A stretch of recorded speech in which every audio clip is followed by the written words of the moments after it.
अशार से मैं अपनी बात शुरू करूं, इन 4 मिसरों से मैं अपनी गुफ्तगू का आगाज करूं कि कोई जाने जो तुम हो, खुदा ही जाने क्या तुम हो। बोलो ना सुभान अल्लाह। कोई जाने जो तुम हो, खुदा ही जाने क्या तुम हो। और खुदा तो कह नहीं सकते मगर शान खुदा तुम हो। खुदा तो कह नहीं सकते मगर शान खुदा तुम हो। और तुम्हारी हम्द फरमाई खुदा ने अपने कुरान में। तुम्हारी हम्द फरमाई खुदा ने अपने कुरान में। हज़रत अल्लामा ताहिर साहब क़िबला, उस्ताज़ुल क़ुर्रा हज़रत क़ारी सुलेमान साहब क़िबला हैं, मिंबर नूर पे आ जाएंगे इंशाअल्लाह। बाबा कौम मिल्लत हज़रत बाबा मंजूर साहब क़िबला, ये तमामी उलमा इस इलाके के और कुड़रमा ज़िले के ये पुराने और जय्यद उलमा इकराम में इन सब का नाम आता है। वो सब ज़रूरत के तहत गए, इंशाअल्लाह बहुत जल्द हाजिर आ जाएंगे। हुज़ूर मुफ्ती आज़म हिंद फरमाते हैं कि कोई जाने जो तुम हो, खुदा ही जाने क्या तुम हो। और खुदा तो कह नहीं सकते मगर शान खुदा तुम हो। तुम्हारी हम्द फरमाई खुदा ने अपने कुरान में। तुम्हारी हम्द फरमाई खुदा ने अपने कुरान में। मोहम्मद और मुमज्जद मुस्तफ़ा व मुज्तबा तुम हो। मोहम्मद और मुमज्जद मुस्तफ़ा व मुज्तबा तुम हो। मैंने बड़ी मशहूर आयत करीमा लक़द काना लकुम फ़ी रसूलिल्लाहि उस्वतुन हसना की तिलावत का शरफ हासिल किया। इस आयत करीमा के ज़िम्न में इंशाअल्लाह अल अज़ीज़ कुछ बातें भी होंगी। और आज चूंकि एक बेटी की शादी, एक बहन की शादी है, तो बेटियों की तख्लीक और बेटियों की पैदाइश के हवाले से एक मैं बात बता करके शायद मेरे मुताले की वो चीदा बातों में से, चुनिंदा बातों में से शायद एक बात होगी जो मुझे बहुत प्यारी लगी है। अब तक मैंने बेटियों के हवाले से जितना भी पढ़ने की कोशिश किया, जितना मुताला किया, उन मुताले में से सबसे कीमती बात आज मैं सरजमीने पथल कुदवा के लोगों को दे करके जाने की कोशिश करूंगा। शमशेर भाई, जितने लोग यहाँ बैठे हैं, मैं गुजारिश करूंगा कि आप लोग जब नारा लगाते हैं और सिर्फ कहते हैं पथल कुदवा, ठीक नहीं लगता? ठीक लगता है? नहीं ठीक लगता है? बहुत अच्छा नाम है, कोई शक व शुबा नहीं। लेकिन हसन भाई, आपकी मौजूदगी में महबूब भाई हुकूमत ये समझ लिया जाए कि वो हिंदुस्तान की राजधानी से तशरीफ लाए हुए हैं। अख्तर काशिफ साहब पूरे हिंदुस्तान का दौरा कर रहे हैं। मैं चाहता ये हूं कि इस सरजमीन का नाम पथल कुदवा तो रहेगा, मगर उससे पहले एक और नाम आप लोग मिला दें। मिलाइएगा तब बोलेंगे, वरना हम बात अपनी वापस ले लेंगे। मिलाइएगा आप लोग। इसका नाम हुजूर ताजुश्शरिया अख्तर रजा खां अजहरी मियां अलैहि रहमतो व रिजवान के नाम से उनका जो मारूफ है लक़ब अजहरी मियां के नाम से, इसका नाम अजहरी नगर पथल कुदवा रख दीजिए। बोलिए सुभान अल्लाह। ठीक नाम है?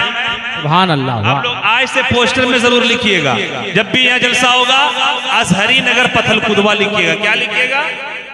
अरे बोलिए ना भाई, अजहरी नगर पथल कुदवा। माशाअल्लाह, ये नाम आप लोग एकदम नोट कर लीजिए शमशेर भाई, जब भी जलसा होगा यहाँ पे जरूर आप लोग लिखिएगा इंशाअल्लाह अल अज़ीज़। बस कुछ देर, लक़द काना लकुम फ़ी रसूलिल्लाहि उस्वतुन हसना, तेरे लिए, तेरे पैगंबर की जिंदगी ये बेहतरीन नमूना है। बोलिए सुभान अल्लाह। ये बेहतरीन सैंपल है। बरकत चक्रवर्ती साहब का ये बेहतरीन नमूना है। अब इस नमूने को समझने के लिए एक मैं मिसाल दे करके अपनी बात शुरू करूं इंशाअल्लाह अल अज़ीज़। जितने लोग बैठे हैं यहाँ पे, सभी लोग आसानी के साथ मेरी बात समझ जाएंगे। मैं अपनी बात शुरू करूं। क्या कुछ सुनने के लिए तैयार हैं आप लोग? सुनेंगे? 15-20 मिनट सुनने के लिए तैयार हैं? दोनों हाथों को उठाएं और बोले लब्बैक या रसूल अल्लाह।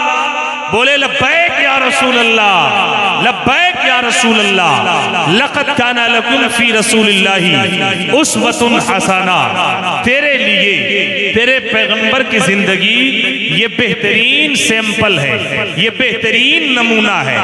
अब इस सैंपल को समझने के लिए मैं एक छोटी सी मिसाल दे दूं। मिसाल के तौर पर हजरते तारीख आपके खतीब इमाम, आपके इमाम साहब ने आप हजरात की मोहब्बतों की वजह से, आप हजरात की दुआओं की वजह से इन्होंने अपने लिए एक घर बनाया, एक घर बनाया। इस मिसाल के जरिए मैं अपनी बात शुरू करूं। अगर आपने ये मिसाल समझ लिया, पूरी तकरीर आप समझ जाएंगे। आपकी दुआओं से इमाम साहब ने एक घर बनाया, घर बन गया। जरूरत पड़ती है कि प्लास्टर हो जाए, जरूरत पड़ी कि प्लास्टर हो जाए, प्लास्टर भी हो गया। अब इमाम साहब ने सोचा कि मैंने अपनी पूरी जिंदगी की कमाई, पूरी जिंदगी की मेहनत एक बिल्डिंग में लगा दिया है, एक मकान में लगा दिया है, एक घर बनाने में खर्च कर दिया है। अब इमाम साहब ने कहा, इमाम साहब फरमाते हैं कि अब मुझे इस बिल्डिंग में, इस घर में एक रंग करना है, पेंट चढ़ाना है। कैसा कलर किया जाए?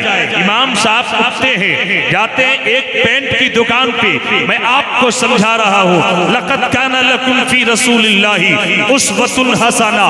तेरे लिए, तेरे पैगंबर की जिंदगी ये बेहतरीन सैंपल है, ये बेहतरीन नमूना अमल है। आप इसे समझने की कोशिश करें। इमाम साहब जाते हैं एक पेंट की दुकान पे, और जाने के बाद इमाम साहब ने कहा कि वो पेंट के दुकान, मैं दुकानदार, मैंने अपनी बड़ी मेहनत से, मैंने अपनी पूरी जिंदगी की गाढ़ी कमाई से मैंने एक बिल्डिंग बनाया है, मैंने एक घर बनाया है, मैंने एक फ्लाइट बनाया है। उस फ्लाइट में रंग करने के लिए, उस फ्लाइट में पेंट करने के लिए हमें कलर दिखाया जाए, हमें पेंट दिखाया जाए। आप सैंपल को समझे, आप नमूने को समझे। अगर आपने सैंपल समझ लिया, अगर आपने नमूना समझ लिया, आप मेरी पूरी तकरीर आसानी के साथ समझ लेंगे। अब इमाम साहब ने दुकानदार से कहा कि हमें पेंट दिखा दिया जाए, हमें कलर दिखा दिया जाए। उस दुकानदार ने इमाम साहब के सामने एक सफेद पेपर, एक सफेद पेपर को रख दिया है। उस पेपर में लाल रंग भी है, उसमें पीला भी है, उसमें गुलाबी भी है, उसमें नीला भी है, उसमें ब्लू रंग भी है। इतने कलर थे उस पेपर में, सारे कलर मौजूद हैं। इमाम साहब ने फरमाया कि ये गुलाबी रंग हमें दे दिया जाए, ये गुलाबी रंग मेरे घर को पहुंचा दिया जाए। दुकानदार ने कहा ठीक है इमाम साहब, आप अपने घर चले जाए, ये गुलाबी रंग आपके यहाँ पहुंच जाएगा। मैंने इमाम साहब से कहा कि हजरत आपने रंग के डब्बे को देखा नहीं, आपने कैसे फैसला कर लिया? एक पेपर के रंग को देख करके आपने कैसे फैसला कर लिया कि हमें यही रंग चाहिए? आपने कैसे, ये आप कैसे इत्मीनान हो गए कि यही रंग हमें चाहिए? तो इमाम साहब ने कहा कि फरीदुल कादरी, ये 15वीं सदी है, इस सदी में माल का डब्बा नहीं देखा जाता है, माल की बाल्टी नहीं देखी जाती है, रंग के पैकेट को नहीं देखा जाता है। मैंने कहा हजरत फिर क्या देखा जाता है? इमाम साहब ने फरमाया कि मैंने सैंपल देख लिया, मुझे समझ में आ गया। अब मुझे रुक के यहीं पे कहने की इजाजत दिया जाए कि जब एक मामूली घर बनाने के लिए, एक मामूली फ्लाइट में पेंट करने के लिए जब रंग की जरूरत पड़ती है तो लोग सैंपल की तलाश में जाते हैं। लोगों को सैंपल की जरूरत पड़ती है, लोगों को नमूने की जरूरत पड़ती है। मुझे क्या लेने दिया जाए? जब एक घर बनाने के लिए सैंपल की जरूरत पड़ती है तो रब ने किसी को 60 साल की जिंदगी दिया है, रब ने किसी को 80 साल की जिंदगी दिया है, रब ने किसी को 100 साल की जिंदगी दिया है। फिर हमें बताया जाए क्या हमें 100 साल की जिंदगी गुजारने के लिए, क्या हमें 80 साल की जिंदगी गुजारने के लिए, क्या हमें 60 साल की जिंदगी गुजारने के लिए सैंपल की जरूरत पड़ेगी या नहीं पड़ेगी? सैंपल की जरूरत, ऊंची आवाज में, सैंपल की जरूरत पड़ेगी। फिर किनकी जिंदगी को सैंपल बनाए, किनकी जिंदगी को नमूना बनाए? हसन भाई, किनकी जिंदगी को सैंपल बनाए? अब आप में से कोई भी खड़ा होकर कह सकता है कि इस कायनात का जो सबसे पहला आदमी है उनकी जिंदगी को सैंपल बना लो, उनकी जिंदगी को नमूना बना लो।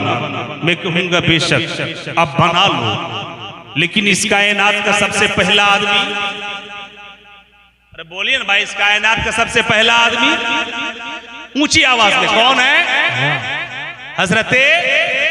हजरते पीछे वाले, हजरते आदम अलैहिस्सलाम, आप कहोगे हजरत आदम अलैहिस्सलातो व तस्लीम को अपने लिए सैंपल बना लो। मैं कहूंगा बेशक हजरत आदम को सैंपल वो बनाए जिसे रब ने बगैर माँ बाप के पैदा किया हो, जिसे रब ने बगैर माँ बाप के पैदा किया हो। लेकिन रब ने हमें और आपको माँ बाप के जरिए पैदा फरमाया है, तो हम हजरत आदम को अपने लिए सैंपल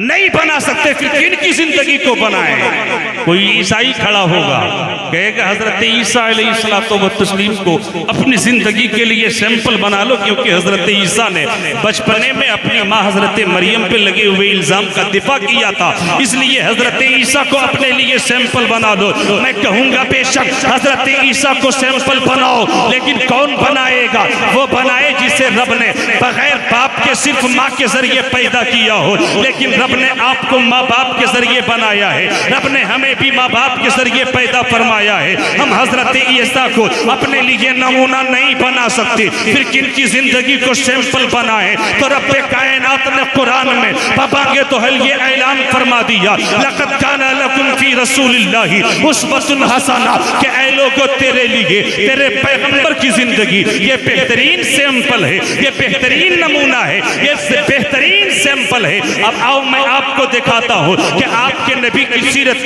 तैयबा क्या है, आपके नबी ये कौनैन का अखलाक क्या है, आपके नबी ये कौनैन की सीरत तैयबा क्या है, कैरेक्टर क्या है, मेरे आका अलैहिस्सलातो व तस्लीम की आदत करीमा क्या है। क्योंकि मेरी मिल्लत के लोगों, अगर आप एक बाप हो तो भी मेरी बातों को सुनना, अगर एक बेटे हो तो भी मेरी बातों को सुनना, अगर एक भाई हो तो भी मेरी बातों को सुनना, क्योंकि मेरे मुस्तफा की जिंदगी आप जिस जाविये से देखोगे, नबी ये कौनैन को अगर एक बाप की हैसियत से देखोगे तो मेरे मुस्तफा की जिंदगी बेमिसाल नजर आएगी। अगर नबी ये कौनैन को एक भाई की हैसियत से देखोगे तो नबी की जिंदगी तुम्हें बेमिसाल नजर आएगी। अगर मेरे मुस्तफा को एक बेटे की हैसियत से देखोगे तो मुस्तफा की जिंदगी तुम्हें बेमिसाल नजर आएगी। मुझे कह लेने दिया जाए कि अगर तुम एक बाप हो और तुम्हें अपनी बेटियों से प्यार करना नहीं आता, तो फिर मेरे मुस्तफा का अपनी शहजादी फातिमा से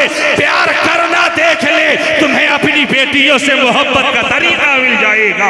अगर तुम एक भाई हो, तुम्हें अपनी बहनों से प्यार करना नहीं आता, तो फिर मेरे मुस्तफा का अपनी रज़ाई बहन हजरत शीमा से प्यार करना देख ले, तुम्हें अपनी बहनों से प्यार करने का तरीका मिल जाएगा। अगर तुम बेटे हो, तुम्हें अपनी माँ से प्यार करना नहीं आता, तुम्हें अपनी माँ की खिदमत करनी नहीं आती, मेरे मुस्तफा का अपनी माँ हजरत आमिना, अपनी रज़ाई माँ हजरत हलीमा सादिया से प्यार करना देख ले, तुम्हें अपनी माँ की खिदमत का तरीका मिल जाएगा।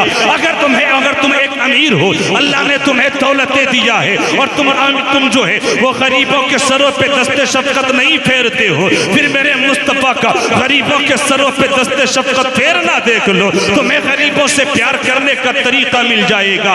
ऐ मेरी मिल्लत के लोगों, मुझे कह लेने दिया जाए, तुम मेरे मुस्तफा की 63 साला हयात ज़ाहिरी देख लो, तुम्हें अपनी जिंदगी गुजारने का तरीका मिल जाएगा। वाह वाह वाह, नारे तकबीर, नारे रिसालत, सुन्नते मुस्तफा कॉन्फ्रेंस, सुभान अल्लाह।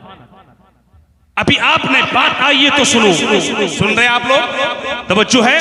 जरा एक बार बोलो ना सुभान अल्लाह, बोले या रसूल अल्लाह। लेकिन हमने मुस्तफा कौनैन की सीरत तैयबा को भुला दिया।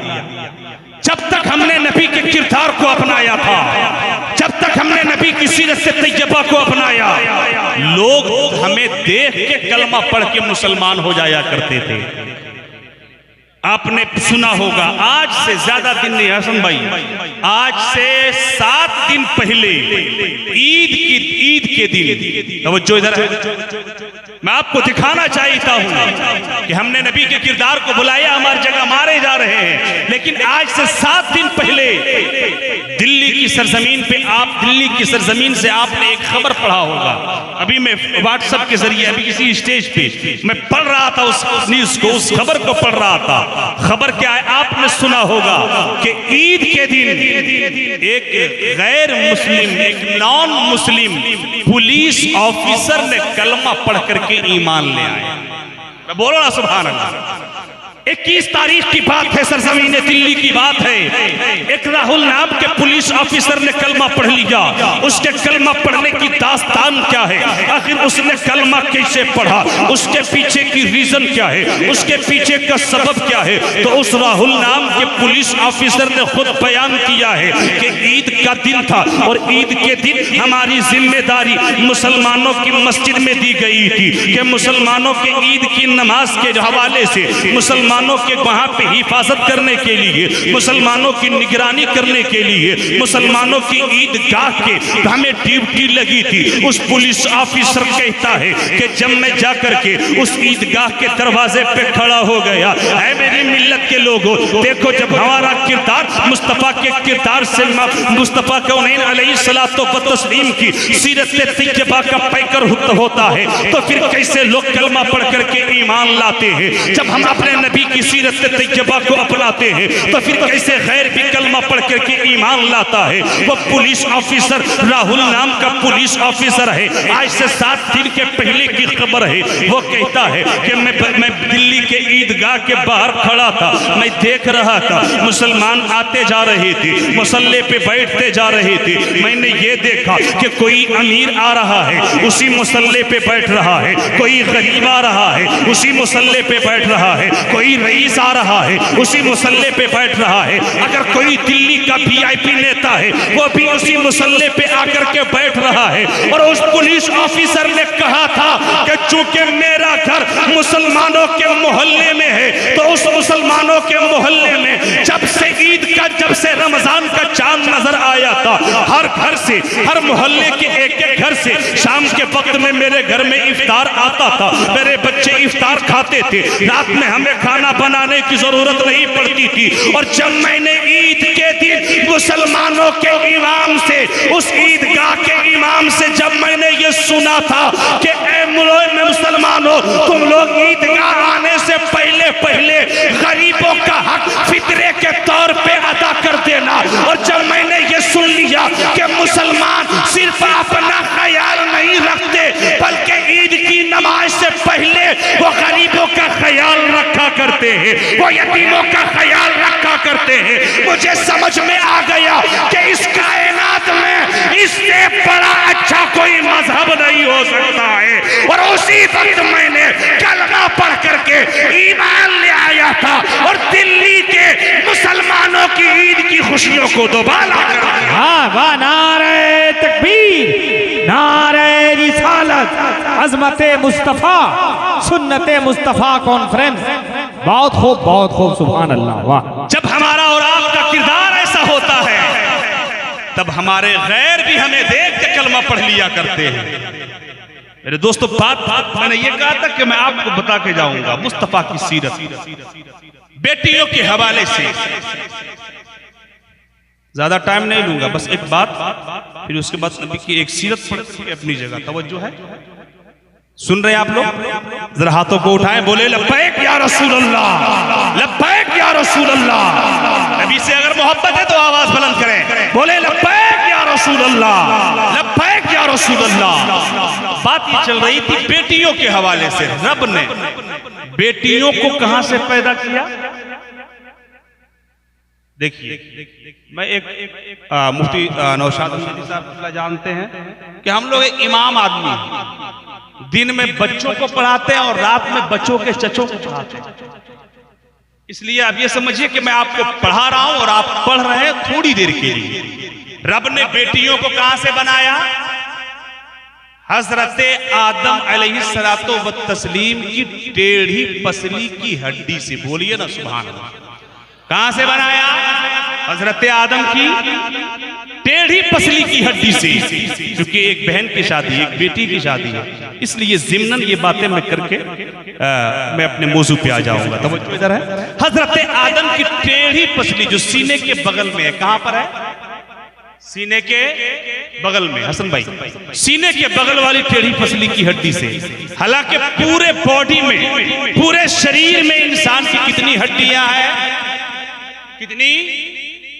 ऊंची आवाज में कितनी? 6 हड्डियां, माशाअल्लाह अच्छे लोग हैं, पढ़े लिखे लोग। पूरे जिस्म में सर से लेकर पैर तक 206 हड्डियां हैं, लेकिन रब ने औरतों को कहां से बनाया? सीने के बगल वाली टेढ़ी पसली की हड्डी से। आप चाहो तो इसी अजहरी नगर पथल कुदवा की सरजमीन पे बैठे बैठे रब की मशीयत से सवाल कर सकते हो, रब की मशीयत से पूछ सकते हो कि पाक परवरदिगारे आलम जब इंसान के बॉडी में, जब हजरत आदम के जिस्म में 206 हड्डियां, तो फिर ऐ मेरे खुदा तूने इन बेटियों को, तूने औरत को हजरत आदम की टेढ़ी पसली हड्डी, टेढ़ी पसली की हड्डी से क्यों बनाया? ऐ मेरे खुदा अगर तू चाहता तो बेटियों को सर की हड्डी से भी बना देता, तू चाहता तो हाथ की सीधी हड्डी से भी बना देता, तू चाहता तो पैर की सीधी हड्डी से भी बना देता, लेकिन ऐ मेरे खुदा इसमें तेरी मशीयत क्या है कि तूने औरतों को, तूने बेटी को, तूने हजरत हव्वा को पैदा किया हजरत आदम के सीने के बगल वाली टेढ़ी पसली की हड्डी से, आखिर क्यों? अगर रब की मशीयत से पूछोगे तो रब की मशीयत पुकार उठेगी। ऐ मेरी मिल्लत के लोगों, अगर एक माँ वाले हो तो मेरी बातों को सुन लेना, अगर बीवी वाले हो तो मेरी बातों को सुनना, अगर बहन वाले हो तो मेरी बातों को सुनना। अगर रब की मशीयत से पूछोगे कि पाक परवरदिगारे आलम तू चाहता तो सर की हड्डी से बना देता, तू चाहता तो हाथ की हड्डी से बना देता, तू चाहता तो पैर की सीधी हड्डी से बना देता, लेकिन ऐ मेरे खुदा तूने सीने के बगल वाली टेढ़ी पसली की हड्डी से क्यों बनाया? अगर रब की मशीयत से पूछोगे तो रब की मशीयत पुकार उठेगी कि ऐ मेरे बंदे, अगर बेटियों को सर की हड्डी से बना दी जाती, दुनिया के लोग समझ जाते कि ये बेटियां सर पे बैठाने के लायक होती है। अगर हाथ की सीधी हड्डी से बना दी जाती, दुनिया के लोग समझ जाते कि ये बेटियां हाथों से मारे जाने के लायक होती है। अगर पैर की हड्डी से बना दी जाती तो दुनिया के लोग समझ जाते कि ये बेटियां पैरों से रोंदे जाने के लायक होती है। इसलिए रब की मशीयत पुकार उठेगी कि ऐ मेरे बंदे, मैंने बेटियों को पैदा किया, मैंने औरत को बनाया, तो हजरत आदम के सीने के बगल वाली टेढ़ी पसली की हड्डी से पैदा करके मैंने अपने बंदों को ये बता दिया कि ऐ मेरे बंदे, ये बेटियां हर दौर में सीने से दूर नहीं बल्कि सीने से करीब रखे जाने के लायक होती है। अगर एक बाप, अगर एक बेटा है तो माँ को सीने से करीब कर ले, अगर शौहर है तो बीवी को सीने से करीब कर ले, और अगर एक बाप है तो अपनी बेटी को सीने से करीब कर ले, अगर एक बेटा है तो माँ अपने सीने को, माँ को अपने सीने से करीब कर ले। यही वजह है कि रब ने बेटियों को कहां से बनाया। बात समझ में आ गई? बात समझ ली? अच्छा ये बताइए, क्योंकि वक्त भी हो रहा, किधर से, दाएं तरफ से कि बाएं तरफ से? किधर से? दाएं तरफ कि बाएं तरफ? बाएं तरफ। आखिर दाएं क्यों नहीं? जवाब आखिरी में दूंगा। एक बात सुन ले नबी की सीरत, उसके बाद अगर मैं भूल जाऊं, आप हमें ये जरूर एतराज कीजिएगा कि आप ये बता के क्यों नहीं जा रहे कि रब ने दाहिने से क्यों नहीं पैदा फरमाया। हालांकि इन्नल्लाह युहिब्बुत तयामुना, रब को हर चीज में दाहिना पसंद है। क्या पसंद है? लेकिन बेटियों कहां से बनाया? किधर से? बाएं से। आखिर क्यों? जवाब आखिरी में। बात चल रही थी, लक़द काना लकुम फी रसूलिल्लाहि उस्वतुन हसना, तेरे लिए, तेरे पैगंबर की जिंदगी ये बेहतरीन सैंपल है, ये बेहतरीन नमूना है। अब आओ एक नबी की जिंदगी दिखाकर, नबी ये कौनैन की सीरत तैयबा पता करके मैं रुखसत हो जाना चाहता हूँ। आपने शायद कभी सुना होगा, मुझसे सुना होगा, या आपने अगल बगल के जलसे में शायद हमसे ये तकरीर सुनी होगी, लेकिन आज आपको मैं इस याद को ताज़ा करा दूं और शायद आप अमल कर लें। नबी ये कौनैन की सीरत तैयबा आपने देखा होगा कि अभी ईद की खरीदारी में, हसन भाई, महबूब जफर साहब, ईद की खरीदारी में आप पिपचो बाजार चले जाएं, कोडरमा बाजार चले जाएं, हजारीबाग चले जाएं, गया चले जाएं, आप इधर धनबाद चले जाएं, कोलकाता चले जाएं, मर्दों से ज्यादा तादाद खरीदारी करने में किसकी नजर आई थी? औरतों की। किसकी? ऊंची आवाज में। किसकी नजर आ रही थी? डर लग रहा है क्या? तो बोलते काहे नहीं? सोच रहे यहां बोलेंगे घर में जाके खैरियत कहीं बिगड़ ना जाए। डरिए नहीं। किसकी तादाद नजर आ रही थी ज्यादा? किसकी? औरतों की तादाद ज्यादा नजर आ रही थी। आओ मैं आपको बताता हूं, मुस्तफा करीम है, नबी करीम की बारगाह में हजरत अली मुर्तजा तशरीफ लाते हैं, सलाम करते हैं, नबी के बगल में बैठ जाते हैं। तवज्जो इधर है, सुन रहे हैं आप लोग, मेरे नौजवान दोस्त सुन रहे हैं? माशाअल्लाह, अल्लाह आप लोगों को सलामत रखे। ये आप लोगों के लिए बड़ी इंपॉर्टेंट तकदीर, बड़ी इंपॉर्टेंट बात है। उसके बाद मैं बता करके रुक सकता। नबी कौनैन की बारगाह में हजरत अली तशरीफ लाते हैं, सलाम करते हैं, नबी के बगल में बैठ जाते हैं। हजरत अली एक तरफ, शहजादी कौनैन हजरत फातिमा एक तरफ। मेरी मिल्लत की माँ बहनों, अगर आप जहां से भी सुन रही हो, आप ये सुन करके मेरी बातों पे अमल करने की कोशिश करना और सोचना कि कोई आया था कोडरमा जिले से मैं जाना जाता हूं, कोई आया था जो मुझे कुछ कह करके गया है और शायद आप अमल कर लेंगे। कसम खुदा की शमशेर भाई और पूरे मोहल्ले के लोगों ने आज के इस जलसे सजाने में जितनी मेहनतें किया है, रब इन मेहनतों को अगर एक बात पे कोई अमल कर लिया तो रब उसी माशाल्लाह, ठीक है, कोई दिक्कत, बहुत अच्छा बचा। बस थोड़ी देर मेरे मुस्तफा की बारगाह में शहजादी कौनैन हजरत फातिमा, हजरत अली मुर्तजा सलाम करते बैठ जाते हैं। नबी कौनैन ने अपने चेहरे को आसमान की जानिब उठाया, मेरे मुस्तफा रोने लगे। नबी कौनैन रोने लगे और इस कदर रोए कि मुस्तफा कौनैन के, नबी कौनैन के रोने से आक़ाए दो आलम सल्लल्लाहु तआला अलैहि वसल्लम की रीशे मुबारक, दाढ़ी मुबारक तर हो जाता है।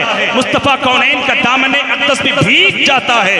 नबी कौनैन रो रहे हैं, हजरत फातिमा देखती है कि मुस्तफा कौनैन रोए जा रहे हैं। हजरत मौला अली देखते हैं कि नबी करीम अलैहिस्सलातु व तस्लीम रोए जा रहे हैं। हजरत शहजादी कौनैन हजरत फातिमा पूछती है, मा युबकी का या रसूलल्लाह, ऐ मेरे आका आपको किस चीज ने रुलाया? या रसूलल्लाह ये रोने की वजह क्या है, रोने का सबब क्या है? मुस्तफा कौनैन अलैहिस्सलातु व तस्लीम ने फरमाया था कि ऐ मेरी शहजादी फातिमा, खुदा ने मुझे अर्श पे बुलाया था। ऐ मेरी मिल्लत के बेटो, मेरी बातों को सुन करके ये पैगाम लेकर के घर तक जाना, अपनी माँ बहनों तक मेरा ये पैगाम पहुंचा देना। शहजादी कौनैन हजरत फातिमा पूछती है, या रसूलल्लाह आपको किस चीज ने रुलाया? नबी कौनैन फरमाते हैं कि ऐ मेरी शहजादी फातिमा, जब खुदा ने मुझे अर्श पे बुलाया था और बुलाने के बाद मैंने जन्नत भी देखा, मैंने जहन्नम भी देखा, और ऐ मेरी शहजादी फातिमा, मैंने जब जन्नत में जन्नतियों का मकाम देख लिया कि शौहरों की फरमाबरदारी करने वाली, नमाज की पाबंदी करने वाली, रोजे की पाबंदी करने वाली औरतें जन्नत में है,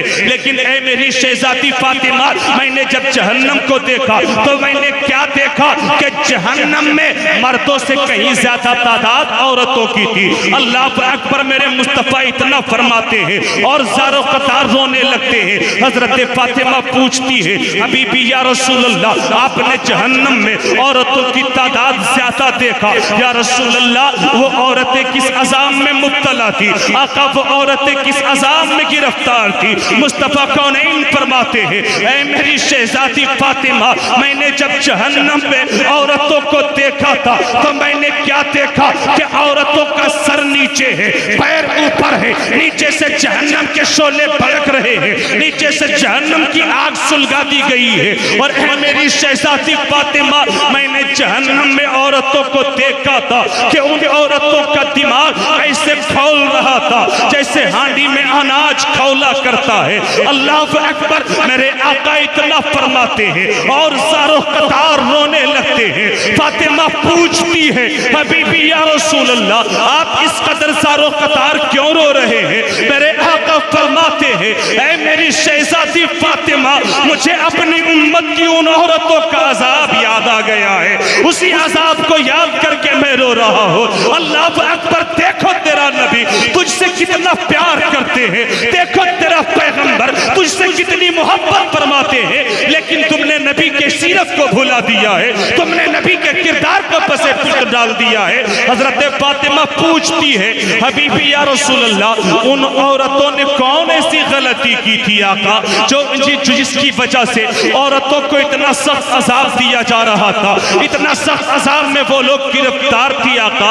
आखिर उन औरतों ने कौन ऐसी गलती की थी? ऐ मेरी मिल्लत की बेटी जो, ऐ इस्लाम की मुकद्दस माँ हो, अपने आप को बेपर्दा करके बाजार जाने वालों, अपने चेहरे से पर्दा हटा के बाजार जाने वाली हो, अपने चेहरे से निकाब हटा के पर्दा निकाब हटा करके बाजार जाने वाली हो, मेरी बातों को गौर से सुन लेना। नबी ये कौनैन फरमाते हैं, ऐ मेरी शहजादी फातिमा, क्या जानना चाहती हो कि दुनिया की वो कौन औरतें थी जिन्हें इतना सख्त अजाब दिया जा रहा था? मेरे आका फरमाते हैं, ऐ मेरी शहजादी फातिमा, दुनिया की ये वो औरतें हैं जो इतने सख्त अजाब में मुब्तला है। ये दुनिया की वो औरतें थी कि जब इन्हें अपने घर से बाहर निकलने की जरूरत पड़ा करती थी तो ये औरतें अपने सरों पे दुपट्टा नहीं रखा करती थी, अपने चेहरे पे हिजाब नहीं रखा करती थी, अपने जिस्म पे निकाब नहीं रखा करती थी, और ये बाजार के लिए बेपर्दा निकल जाया करती थी। उसी बेपर्दगी की वजह से रब ने इन्हें इतना सख्त अजाब में मुब्तला फरमाया है कि उसका सर नीचे है, पैर ऊपर है। ऐ मेरी मिल्लत के लोगों, आज हम अपने मुआशरे का जायजा ले ले। आज हमारे मुआशरे की हालत क्या है? आज हमारे मुआशरे की कैफियत क्या है? हमारी माँ बहनें बाजारों में कैसे घूमती है? आपने भी देखा होगा, इस दर्द को मैंने भी महसूस किया है, आपने भी महसूस किया होगा कि बाजारों में मर्दों से ज्यादा तादाद औरतों की नजर आती है। अल्लाह अकबर, आप ये पैगाम लेकर के जाएं, और जरूरत पड़ जाए अगर बेटियों को बाजार लेके जाने की, अगर जरूरत पड़ जाए बेटियों को बाहर लेके जाने की, तो आप अपनी बेटियों को सोने चांदी के जेवर दो या ना दो, लेकिन आप अपनी बेटियों के सरों पे दुपट्टा जरूर रख देना, अपने बेटियों के, अपने माओ के चेहरे पे हिजाब जरूर डाल देना, उनके जिस्म पे निकाब जरूर डाल देना। कसम खुदा की, अगर तूने इन बातों पे अमल कर लिया, मेरा ईमान कहता है, मेरा अकीदा कहता है कि हजरत फातिमा भी राजी हो जाएगी, फातिमा के बाबा भी खुश हो जाएंगे, और तेरा खुदा भी तुझसे राजी हो जाएगा। वाह वाह, माशाअल्लाह माशाअल्लाह, बहुत खूब, वाह। चूंकि 1 बज गया है, अब मेरे पास सिर्फ 5 मिनट का टाइम बचा हुआ है, फिर उसके बाद महबूब जफर साहब से मिला होंगे, हुजूर सैयद मुकीमुर रहमान साहब से मिला होंगे, आप हजरात होंगे। 5 मिनट टाइम है, ये तकरीर खत्म किया जाए, खत्म कर दिया जाए। हाँ? बता दे, वो बता करके दे, चलिए ठीक, वो बता करके मैं जाऊंगा, लेकिन चलिए बहरहाल 5 मिनट में वो बात सुन लें। इन्नल्लाह युहिब्बुत तयाम्मुना, सरमत भाई, इन्नल्लाह युहिब्बुत तयाम्मुना, कि बेशक रब को हर चीज में दाहिना पसंद है। बोलिए ना सुभान अल्लाह। मुफ्ती साहब, बशीर भाई, माशाअल्लाह, रब को हर चीज में दाहिना पसंद है, लेकिन औरतों को कहां से बनाया? कहां से? बाएं तरफ से। हर चीज में रब को दाहिना पसंद है। आप वजू करते हैं तो सबसे पहले आज़ाए वजू जो है, पार्ट्स ऑफ वजू जो है, सबसे पहले क्या धोते हैं, दाहिया कि बायां? माशाअल्लाह, नारे तकबीर, माशाअल्लाह। खड़े होकर हजरत का इस्तकबाल कर लें, आले रसूल हैं, सुभान अल्लाह। नारे तकबीर ऊपर कीजिए, नारे रिसालत, मसलके आला हजरत, खतीब आज़म हिंदुस्तान, औलादे रसूल हजरत अल्लामा सैयद मुकीमुर रहमान साहब किबला। नारे तकबीर, नारे रिसालत, माशाअल्लाह।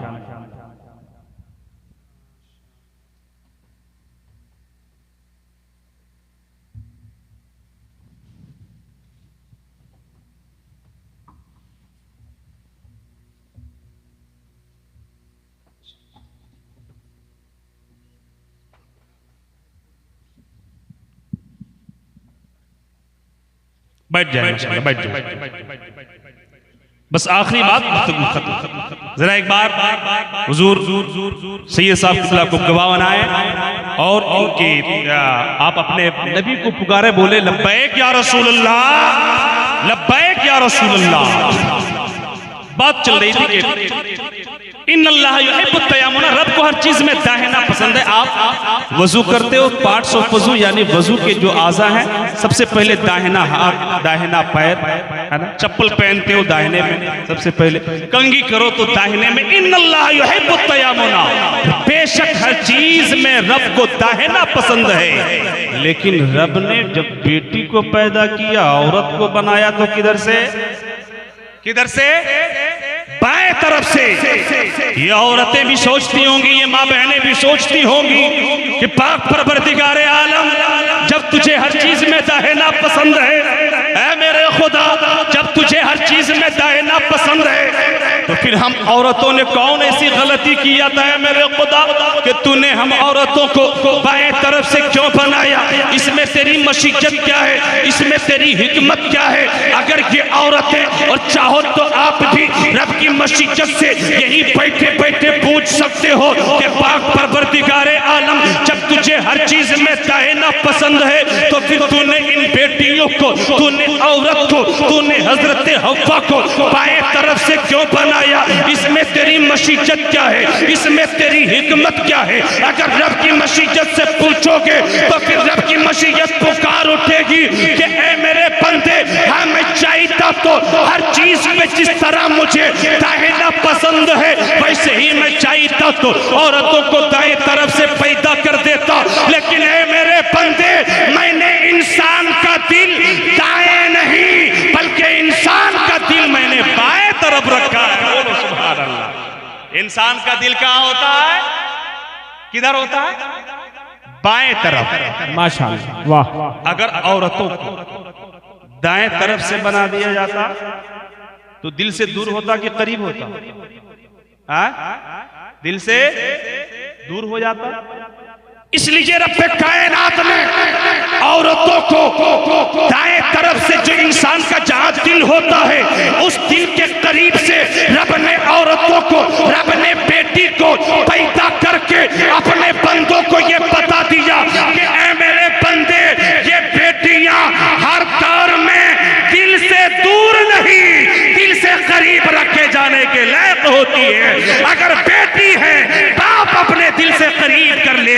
अगर बीवी है, शौहर अपने दिल के करीब कर ले। अगर माँ है तो बेटा अपने दिल के करीब कर ले।